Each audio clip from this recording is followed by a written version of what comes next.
আগে বলুন বামুন ঠাকুর, কিভাবে আপনার সাহায্য করতে পারি? আতে সাহায্য করতে হবে না, তুমি বাপু আমার টাকটা একটু কামাই দাও দেখি।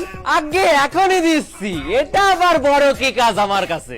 এইটাই বড় কাজ, কারণ আমার এই টিকিটা যদি একবার এদিক ওদিক হয়ে যায় না, তাহলে গায়ে আর কারোর কাছে মুখ দেখাতে পারবো না, মান ইজ্জত সব বানের জলে ভাসে যাবে নে। আরে বামুন ঠাকুর, আপনি একদম ওভার থিঙ্কিং করবেন না। পাসু নাপিত হেয়ার তো নো ফেয়ার। আমার চুল কাটাই কোনো ভুল হয় না, আশেপাশের পাঁচ গায়ে এমনি নাম ডাক হয়নি।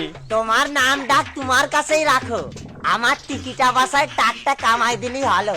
অবশ্যই, আপনি 5 মিনিট চুপ করে বসুন, আমি 5.5 মিনিটে আপনার টাক ফাক করে দিচ্ছি, মানে কামিয়ে দিচ্ছি। বসুন। হয় আসো।